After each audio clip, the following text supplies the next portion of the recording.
আমার একটা বন্ধু আমাকে বলল কিছুদিন আগেই যে এই যে আমাদের ইসলাম ও নৈতিক শিক্ষা যে পাঠ্যপুস্তক বইটা আছে, এটা এখন এরকম হয়ে উঠছে যে এটা শুধু পরীক্ষার আগে নাম্বারের জন্য বা পরীক্ষা দেওয়ার জন্য এটা আমরা পড়ি, এমসিকিউ পড়ি, সিকিউ পড়ি, এসকিউ পড়ি, পড়ি না, নাম্বার ভালো আসে, শেষ। তাহলে প্রকৃত শিক্ষাটা আমরা পাইলাম কোথায়? সে কিন্তু পড়তেছে, সে সব সত্যিকারের সবকিছু পড়তেছে, লাইন ওয়াইজ একটা সংজ্ঞা পড়তেছে, মুখস্থ করতেছে, কিন্তু সে তার জীবনে কাজে লাগাচ্ছে না সেটা। ইসলাম ও নৈতিক শিক্ষা একটা ইসলাম ধর্মের জন্য দেওয়া একটা বই, যাতে আমরা এই ধর্ম সম্পর্কে আরো গভীর, মানে ইসলাম ধর্মাবলম্বী যারা আছি তারা এই ধর্ম সম্পর্কে আরো গভীরভাবে জানতে পারি, জ্ঞান অর্জন করতে পারি, ভালো মন্দ দুইটা বোঝ আসতে পারে, এর জন্য দিয়েছে, এবং বাস্তব জীবনে সর্বোপরি কাজে লাগাতে পারি। কিন্তু সেটা না করে আমরা প্রতিযোগিতার জন্য এই বইটা পড়তেছি, শুধু তাও পরীক্ষার আগের রাতে খুলে।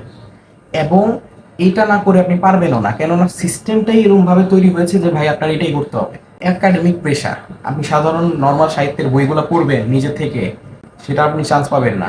বাধ্য হয়ে ওই যে বইগুলো ধরিয়ে দেওয়া হয়েছে আপনাকে, মানে আপনি আপনার ওই প্রতিযোগিতায় টিকে থাকতে চান, আপনার ওইগুলোই পড়তে হবে। আপনি একটা বই নিজে থেকে, যেটা আপনার সত্যি কথা আপনাকে একটা আলাদা একটা জীবন তৈরি করার একটা সাজেশন দিবে, যে বইগুলোর মধ্যে পাবেন সেই বইগুলো পড়তে পারবেন না। একটা চোর চুরি করেছে, কিছু একটা চুরি করেছে, তাকে গণধোলাই দিয়ে পিটিয়ে মারা আমরা মনে করি জায়েজ।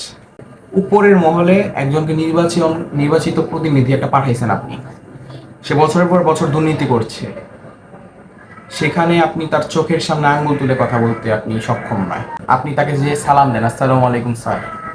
আমরা নিজেদেরকে যে অসহায় বলি, নিরুপায় বলি, মানে নিপীড়িত, নির্যাতিত, আমাদের কিছু করার নাই, আমরা ওই জন্মগতভাবে নিপীড়িত, নির্যাতিত হয়ে আসছি, এই সব কিছুই হচ্ছে হিপোক্রিসি।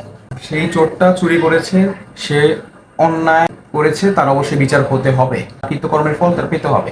কিন্তু তাকে পিটায় মেরে মারছেন, ঠিক আছে, তাহলে এইটা যদি ন্যায্য হয়, এটা যদি জায়েজ হয়, তাহলে ওই যে দুর্নীতিগ্রস্ত উপরের মহল ব্যক্তি তার সময় কি করবেন? তাকে তাকে আপনি সালাম দিচ্ছেন কেন?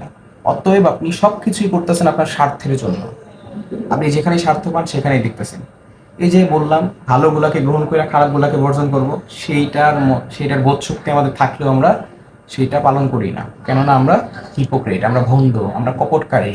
পুলিশে সেটাই বলবো, যদি আমরা নিজেরা পরিবর্তন না হই, নিজেদের চিন্তা চেতনা পরিবর্তন না করি, সুনাগরিক না হয়ে উঠি, আপনি যতই ভালো এবং সরল মনের একজন প্রতিনিধি সমাজকে প্রতিনিধিত্বের জন্য বা নির্বাচন করেন, একজন সমাজ প্রতিনিধি, কোনো কাজে আসবে না। গণ অভ্যুত্থান যেটা হওয়ার কথা দীর্ঘ একটা সময়ের পর, গ্যাপে গ্যাপে, সেটা হয়ে উঠবে, ঘন ঘন হতে থাকবে। একটা সাধারণ আন্দোলন গণ অভ্যুত্থানের রূপ নেবে। একটা সাধারণ তুচ্ছ বিষয়ের জন্য আমরা আন্দোলন করব ঠিক, কিন্তু সেটার জন্য যে যুক্তি দিতে হবে, সে যুক্তি আমরা দিতে পারবো না।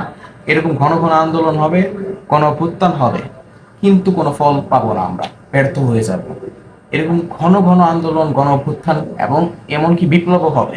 নিজেরা যদি ভালো না হই এবং অন্যকে শাসাই যে ভাই তুই এটা পারস না, আগে আমি পারি নাকি সেটা দেখি, ওকে পরে বলি, নিজেরা ভালো না হয়ে যখন আমরা ওই অন্যেরটা দেখতে থাকি, সেই সময় বুঝতে হবে যে ভাই এই কারণটার জন্য 1757 সালের 23শে জুন পলাশির যুদ্ধে বাঙালি জাতি ব্যর্থ হয়েছে। এই কারণে 1947 সালের থেকে শুরু করে একদম দীর্ঘ 24 বছর আমরা পাকিস্তানি অন্য একটা জাতি দ্বারা নিপীড়িত হয়েছি। স্বাধীনতার পর একাধিক স্বৈরাচার দিয়ে পরিচালিত হয়েছে। সবাইকে ধন্যবাদ। বাংলাদেশ জিন্দাবাদ।